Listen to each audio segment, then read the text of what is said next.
대구, 경북이 낳은 평가는 갈리지만 매우 눈에 띄는 정치인이 있었습니까? 누굽니까? 법정입니다. 모든 정치인은 공과가 병존합니다. 전두환도 공과가 병존합니다. 그러나 전체적으로 보면 전두환 삼저호황을 잘 활용해서 경제가 망가지지 않도록 경제가 제대로 움직일 수 있도록 한 것은 성과인 게 맞습니다. 그러나 국민이 맡긴 총칼로 국민의 생명을 해친 행위는 어떤 이유로도 용서될 수 없는, 결코 다시는 반복돼서는 안 될 중대 범죄입니다. 그렇지 않습니까? 그래서 그는 결코 그럴 수 없습니다. 이승만 전 대통령에 대한 평가도 엇갈립니다. 저는 많은 평가들이 있지만 6.25 전쟁 당시에 자기만 먼저 기차 타고 대구까지 도망을 갔다가 너무 멀리 왔다 싶어서 대전으로 되돌아와서는 서울에다 대고 방송을 했습니다. 국민 여러분, 제가 서울을 사수하고 있습니다. 여러분 보십시오. 내일 점심이면 평양에서 점심을 먹고 내일 저녁이면은 압록강에서 저녁을 먹을 겁니다. 안심하십시오. 그러고 갔어요. 철교를 폭파해버렸습니다. 그걸 믿고 서울 시민들은 피난을 못 가서 결국은 인민군 치하에 들어갔고, 인민군이 총 들고 협조하라고 하는데 안 할 도리가 있습니까? 참호 노역하라면 하고, 이거 시키면 이거 하고 저거 시키면 저거 했는데, 그걸 다시 서울을 수복한 다음에 부역했다고 전부 총살했어요. 이게 국가 지도자가 할 짓입니까? 아닙니다.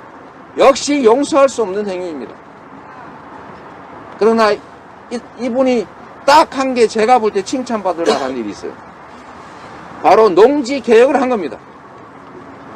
농지 개혁을 통해서 그때 당시 우리 대한민국이 가지고 있는 가장 유력한, 가장 큰 생산 수단인 논밭을 진짜 농사를 짓는 사람들이 가지도록 만들었고, 경자 유전의 원칙이라는 걸 헌법에 썼습니다. 그래서 그 후에 대한민국 경제가 정말로 급속하게 성장했습니다. 우리가 지금처럼 양극화가 심하고 경제가 침체될 때 우리가 배워야 될 역사적 경험입니다. 그 점에서는 인정할 만한 부분도 조금은 있습니다. 제가 이런 말씀을 드리는 이유는 그렇습니다.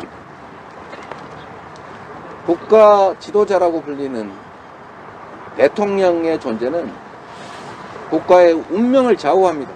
안보를 튼튼히 하고 공정한 질서를 유지하고 국민의 민생을 챙기고 경제를 살려나가겠습니다.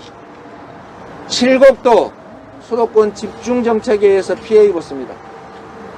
수도권 집중정책은 한때는 유용한 정책이었지만 지금은 나라를 망치는 정책이 되고 있습니다. 우리가 자원이 부족할 때는 한 곳에 몰아줘야 합니다. 돈벌이가 안 되는데 자식은 많을 때는 큰아들한테 집중 투자해가지고 우리 딸들은 어디 옛날 말로는 식모로 가고 그 동생들은 학교도 안 가고 농사를 지면서 그 아들 하나만 집중적으로 도와줘가지고 공부하고 출세해서 그 밑에 동생들 먹여 살리는 게 전략이었습니다.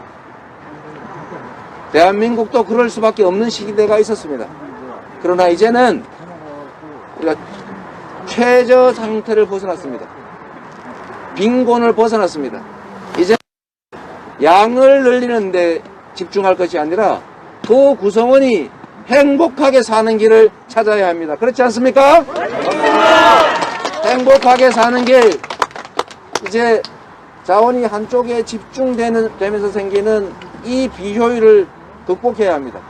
지방은 인구가 줄어서 소멸해가고 서울, 경기, 인천, 수도권은 인구가 늘어서 기반시설이 감당을 못해가지고 미어터지고 있습니다. 경기도는 1년에 인구가 18만 명이 늘어납니다. 한 해. 학교가 없습니다. 도로가 부족합니다. 엉망진창입니다.